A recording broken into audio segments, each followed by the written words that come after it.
This month we are at the Harwell Space Cluster near Oxford, home to some of the biggest names in the exploration of our universe. There is the European Space Agency, the Rutherford Appleton Laboratory, and Chris and I have been invited to the new Satellite Applications Catapult, who are building business links to astronomy and space science. Tonight's programme is all about Saturn, one of the first things I saw through a telescope and still my favourite planet. Saturn is famous for its fantastic rings, but there's so much more to this mysterious planet, including its very strange moons. Chris North is here too, and he'll be answering some of your space surgery questions. And because Saturn's so well placed in the night sky at the minute, Pete and Paul have headed off to Hampshire to see if they can catch a glimpse. Oh my word, look at that. I think that's the best view I've had of Saturn all night, you know. Yeah, I think you're absolutely right. Spectacular Saturn out amongst the stars of Virgo. The reason we have such amazing images of Saturn and its moons is because we've had a spacecraft there for almost 10 years, Cassini. Cassini has an amazing camera, and we have been astounded by the images it has been sending back, forcing us to rethink our ideas about Saturn, its rings, and its moons. It can see in different wavelengths, useful if you want to peer through the layers of Saturn's atmosphere. We're joined by Lee Fletcher to tell us about stunning Saturn. Now, Lee, Saturn is basically a giant ball of gas, isn't it? That's right. It's an enormous ball of gas that's 95 times more heavy than planet Earth. But in fact, because of its density is so low, it's made mostly of hydrogen and helium. If you were to be able to take it and put it in a bathtub, it would float on water. It's the least dense planet in our solar system. That's right. And here we're seeing it fantastically lit up by the sun on this side and the rings casting beautiful shadows. Yeah, you're seeing the shadow of the rings. And one of the important things about this image is it shows you that Saturn normally looks rather bland compared to something like Jupiter that you're all familiar with. But even though it looks featureless, there are indications of very dynamic things happening in Saturn's atmosphere. Oh, absolutely. It's a meteorologist's paradise. We can actually study the weather system of this giant planet. And one of the beauties of having Cassini there for almost a decade now is that we can explore all of the different seasons that are taking place in this giant. So if we go to the next image, we can see a storm on Saturn. We do get storm activity occurring. It's maybe not quite as dramatic as something like Jupiter. Yeah, it doesn't stand out quite as much as Jupiter's great red spot. It does look slightly like the world's largest seagull. But every now and then you get something really special happening on Saturn. And we were lucky enough with Cassini to witness such an event over the last couple of years. Well, let's go back to look at that. Let's start with December 2010. So that's this image here. There we go. Right. There's something going on. There's a little storm, but not much going on.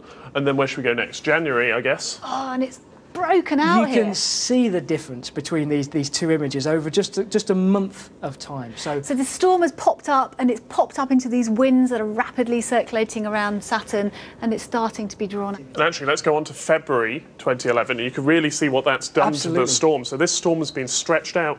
Actually, we should say these winds that you described on Saturn, they're some of the solar system's fastest. That's right. And again, this goes back to the idea that it's Saturn's own internal energy which is powering and creating these very fast winds. Well, the thing that strikes me is the detail available in this image. So let's bring the storm up and put it right across the screen, and you'll see what I mean. We've got incredible details here. And this is the head of the storm. And if you think that the Earth is the size of this image, you get a sense of how big this thing really is. What's happening in this swirling cloud structure? Well, we had this huge plume of activity dredging up ammonia ice and water ice, and it deposited it at the cloud tops. And so the winds that are taking place in the clouds then waft all of this material downstream. At the same time, we were detecting super Saturnian lightning bolts within this atmosphere, which to create this incredible structure. And what is it that we have happening here? Is this the head of the storm now? Or have we lost that? This I like to think of as the heart of the storm itself. What you're seeing here is the birth of a large churning vortex within Saturn's cloud tops. So these storms are absolutely fascinating, but actually there's some really interesting activity happening up at the poles of Saturn. So let's have a look at those. Right. So what do we have here? You immediately see so much more detail. The thing that really stands out in this image for me is the large-scale structure. This incredible hexagonal wave. We don't see anything like this anywhere else in the solar system. We don't know why it's a hexagon. And this goes back to what we were talking about with a plug hole, a swirling vortex of air right at the North Pole of Saturn. So what comes up at the equator goes down in the poles. Down. Cassini captured this particular move back in, That's fantastic. in November of last year. You can see this incredible churning weather system. That plug hole you keep referring to is right in the heart of this swirling vortex. Now, the gas that's contained within this vortex is hot, and you know that if you squeeze a gas together, it heats up, and that sinking action is heating the air within this swirling hurricane. They're fabulous images and fantastic science. So, Lee, thank you very much. And fantastic though Saturn is, it's now time to look at the rings.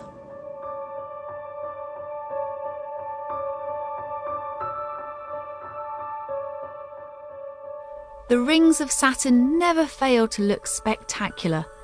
We can see them quite clearly, even through a small telescope, but get up close and you see they are extremely complex, made of hundreds of individual ringlets, with some extending far out into space. What's mind-blowing is that these structures are not solid.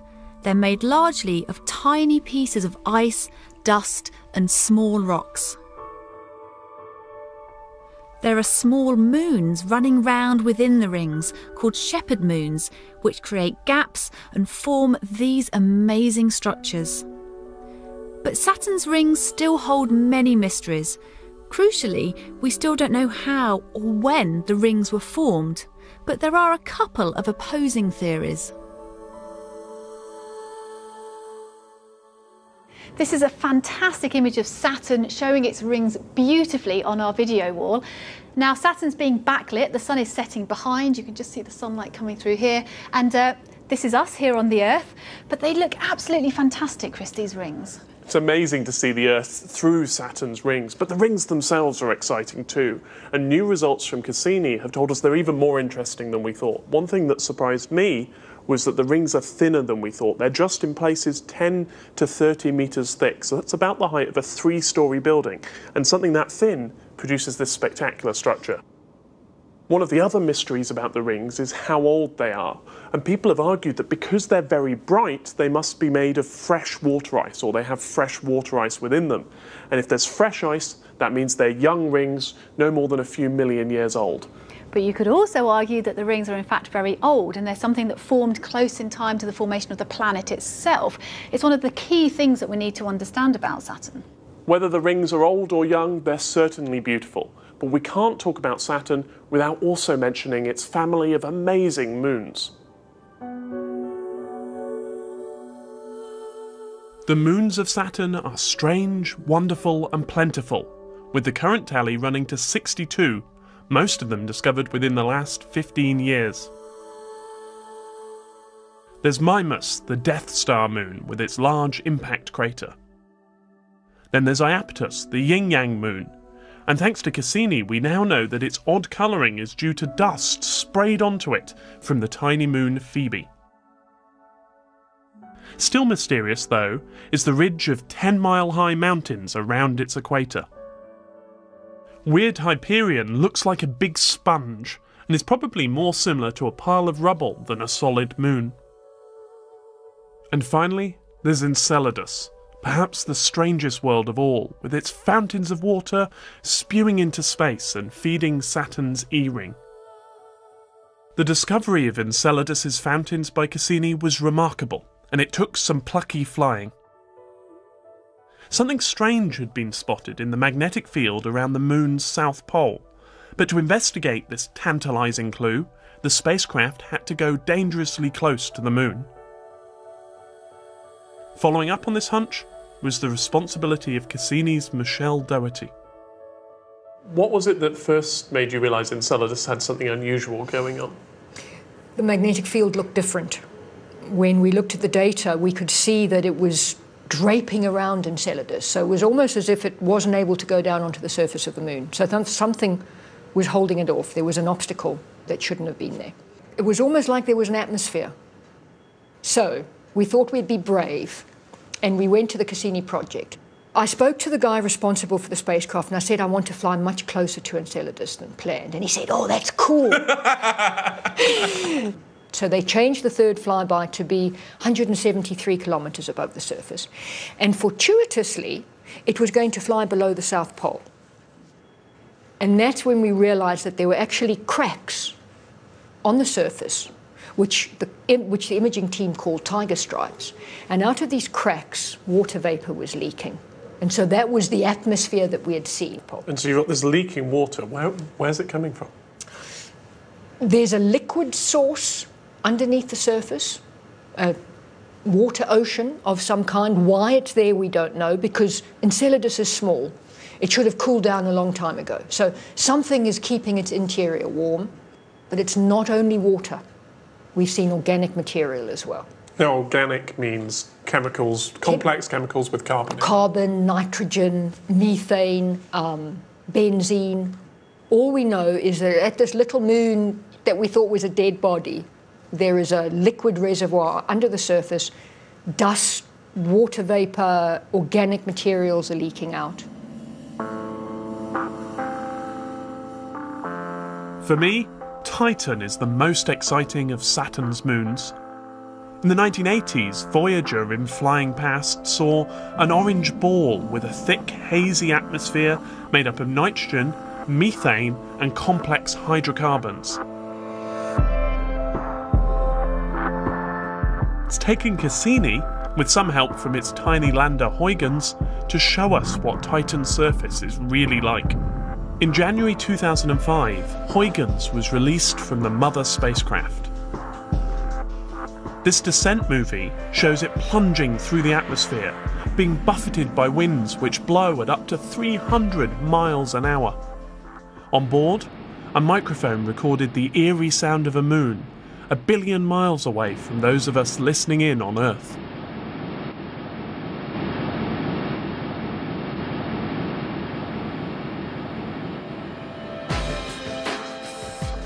Finally, Huygens dropped through the clouds and was able to see the surface, complete with cliffs, rivers, and even the shore of an ancient lake. When it landed on the surface, it cracked one of the icy pebbles, the first example of a prang on another world. Since then, the Cassini spacecraft has been using radar to map the surface. Smooth surfaces show up dark, so these black and blue areas seem to be liquid of some sort. At minus 180 degrees, this can't be water. These lakes are made of liquid methane. Cassini can also see in the infrared, picking up the signs of clouds as well as land. Titan, it seems, is a complex world, just like our own.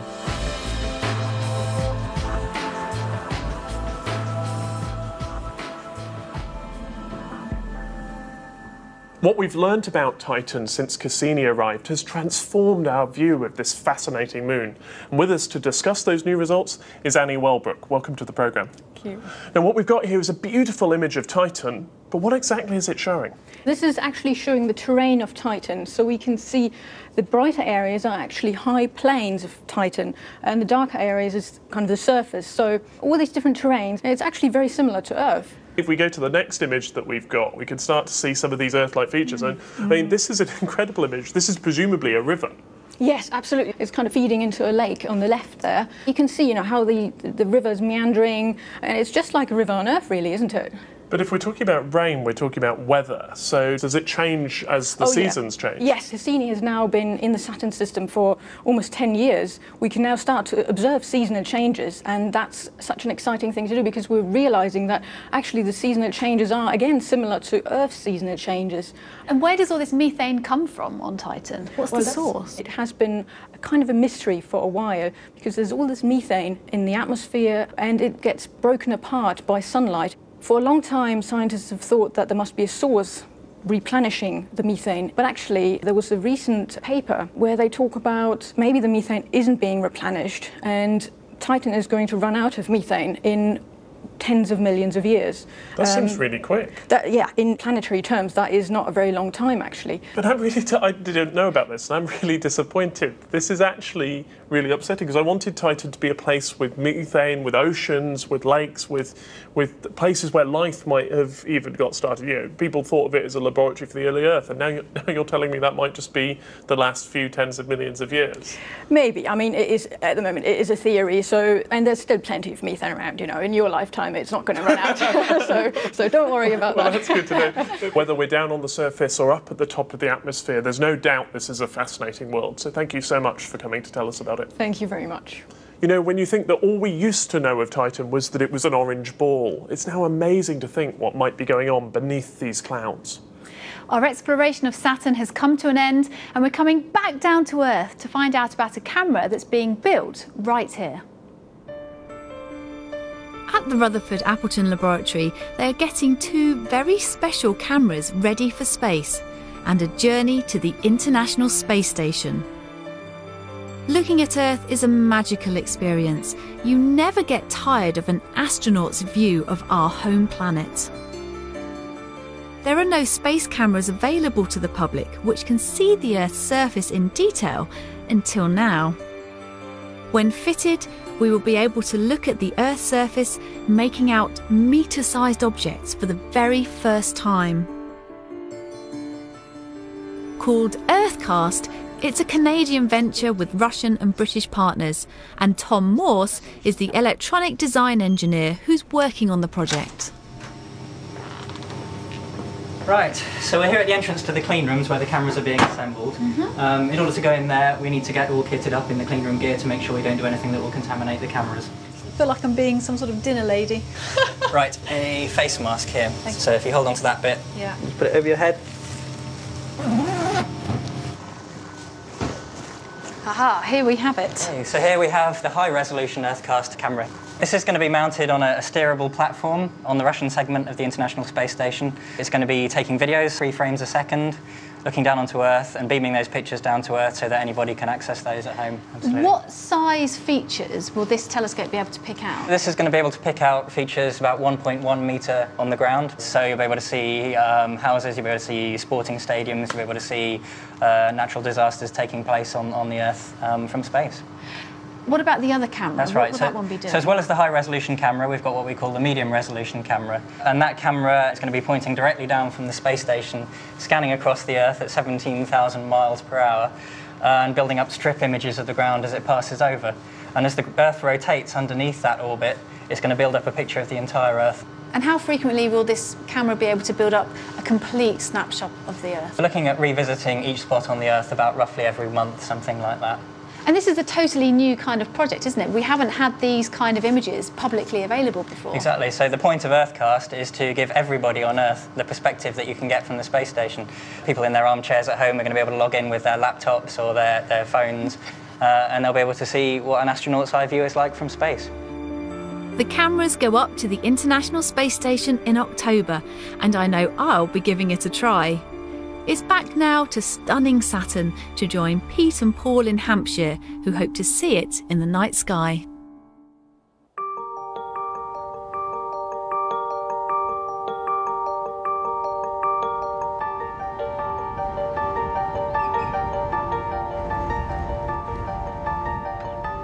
Pete and I have come to Clanfield to visit the Hampshire Astronomical Group, who affectionately call themselves HAGS. The group have a variety of telescopes. This one is 117 years old. Graham Bryant helps keep it in fine working order. Hello! Oh, wow, look at that, a proper telescope. Wow, It's very impressive. This is a refractor. What size is this? We've got a 5-inch Cooke refractor and a 4.5-inch Smith Beck & Beck. Wow, this is... What sort of focal length are you talking about? The Cooke is an f/17, so Right. it's brilliant for planetary and lunar work. And what about this? This looks like the original drive. It is, yes. This is an old weight drive. Wow. I tell the visitors that this was driven by gravity. So, Can I have a... Is it easy to manoeuvre? Yes. Yeah. Oh, that's very smooth motion. yes. See, this is much better than yours, Pete. It's like a proper telescope. It's very impressive. So what sort of things do you concentrate on in here? This is used mainly for planetary work, lunar work and solar work. Well, it's clearing up nicely out there, so I wouldn't mind having a look at Saturn through this later. That would be good.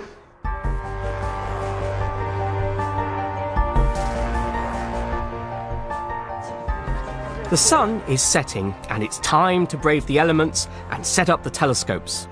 A small group of astronomers have joined us, some of whom are new to the wonderful world of Saturn. Can you see through that one, or does it need to come lower again? Hang on. Lower, please. Paul and Olivia live nearby. What have you got in the telescope? Currently we're looking at Jupiter. Oh, can I have a look? Certainly Let's can. have a look. What have we got? Oh, that's a lovely image. See, one of the satellites is transiting. Satellite? A satellite is a moon, and Jupiter has 4 really big ones, Io, Europa, Ganymede and Callisto. And if you have a look through the telescope, what can you see? Well, there are 2 moons to the right of Jupiter, but because this is reversed and it's back to front, it looks like it's at the bottom, but That's from at the top. Yeah, Pete Lawrence, the fountain of all knowledge and wisdom, has just informed me that it's Callisto. So that's one of the moons passing over. Quite pretty, isn't it? Hopefully later on Saturn will be rising over there in the east, so we can have a look at it, and your telescope should bring out some nice details, hopefully. I think. For Christina, Saturn is one planet she has been looking forward to getting in her viewfinder. Christina. Hello. Hello again. Hi. What are you looking at? Are you looking at the moon? I'm looking at the moon, yes, big and bright. Well, it's actually first quarter at the moment, so that shadow line is right the way down the middle of the moon, isn't it? Have you had a chance to get out and see Saturn? Have. You have? I've seen it for the first time. Wow. What was your reaction? Wow. Yeah, it is, isn't it? It's wow. I mean, it was Absolutely teeny tiny, yeah, but still wow. Becky is new to astronomy and really enjoying it. Becky, welcome to the Sky at Night. Thank you. So you're an absolute beginner, aren't you? Total absolute beginner, yeah. And what sort of things have you been looking at then? I've been looking at Jupiter, because obviously that's the easiest one to find in the sky. Yeah. And I remember seeing Jupiter for the first time through it, and it was like, wow, that's absolutely amazing. You had any luck with anything else? I'm hoping to see Saturn tonight. That's kind of one of my tick lists today. Fingers crossed for clear skies. Thank you very much. And let's hope for the best. Thank you. Thank you.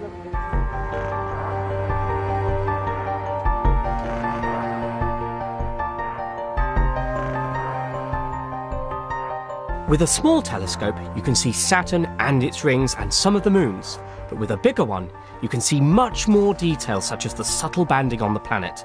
Its rings have features too. The outer A ring, then a gap called the Cassini division, and then the inner B ring. Yeah, I thought it'd be a bit of a blur, but you can actually see Oh, no, everything. you can see the yeah, rings yes, and- yes, yeah, and that's... Tonight, with Saturn so low down, it's going to be tough to see that detail. Ah, Olivia, you're looking through the telescope. That's what I like to see. What are you looking at? Looking at a picture of Saturn. So what do you think of it as a planet? It's quite nice with the rings. You can see the divisions through there, and you can see the moons. Yeah.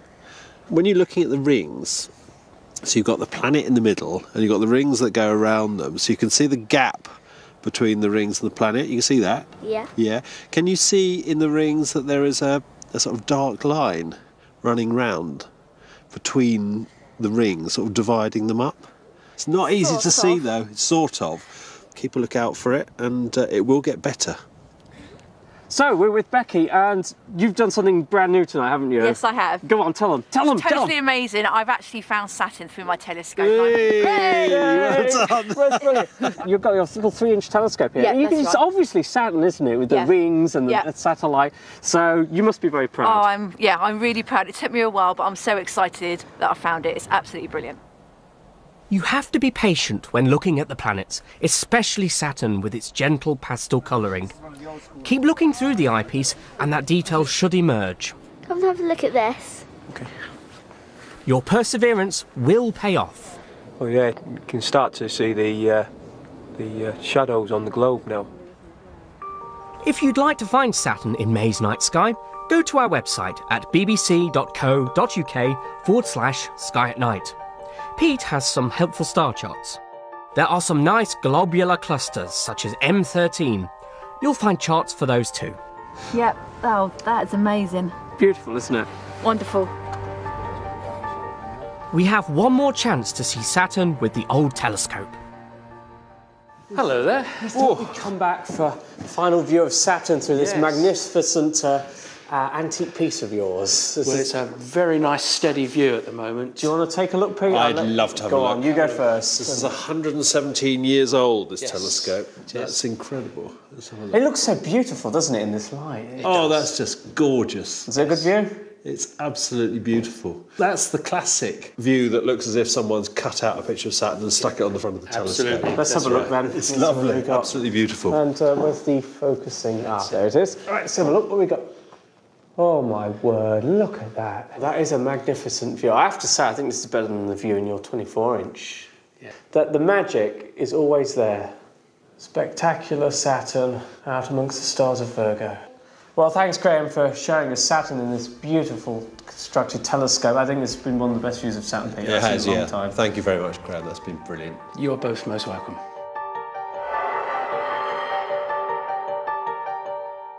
Well, weren't Pete and Paul lucky to get such good weather? Let's hope we have clear skies this month too. Well, the Sky at Night Space Surgery's been receiving lots and lots of your queries, and on call this month as ever, Chris North. So, Chris, what have you got for us? Well, we certainly have had a lot of questions, and our first one this month refers to the planet Saturn that we've been talking about for much of the programme. It comes in from James Coyle, age 5, from Northern Ireland, who asks, why does Saturn have rings and the other planets do not? Well, James, although Saturn's the planet by far the most famous for its beautiful ring system, the other planets, Jupiter, Uranus and Neptune, or the large planets, do in fact have ring systems. They're very hard to detect, they're very faint, and they've only been discovered in the last few decades. And Chris, our next question is one for you. It refers to last month's programme. It comes in from Kevin Geary and many others, who've asked about that rock you were holding that you claimed was from Mars. Well, no one's been to Mars, so how do you know? Well, people should just believe me. I think that's the easy way. But actually, the reason we know this particular rock was from Mars is we have sort of been there. We've sent probes there. And in particular, the Viking probes in the 70s told us about the chemical composition of the Martian rocks and, in fact, the atmosphere. So when we find that composition in a meteorite that's landed on Earth, we're able to say, yes, this definitely isn't earthly. This rock comes from Mars. And they're precious because these are the only samples we get back. So until we go to Mars and pick some up, we need these meteorites, but we can be sure they're from Mars. And Lucy, finally, last one's for you. So first to the gas giants again. So if Jupiter and also Saturn have atmospheres of mainly hydrogen and helium, Audrey Mitchie from Turriff asks, why don't they ignite when they're struck by a meteor? So as the meteor comes in, it does indeed burn up as it goes through the atmosphere, but even though hydrogen is very explosive, for example, if I had a balloon full of hydrogen and I put a flame to it, it would explode and make a huge bang. We also use hydrogen to get rockets into space because we burn it. And there's no oxygen in these planets to allow the hydrogen to burn. So that's why it doesn't set light. Lucky for the planets, I guess, otherwise it'd be a very big fireball. Well, keep your questions about this programme or, in fact, anything to do with astronomy coming in. You can do that at our website, bbc.co.uk/Sky at Night. So we look forward to the challenges you're going to set us. Yes, do try to catch Chris out. But when we come back next month, we'll be talking about the lives of the stars. So until then, good night.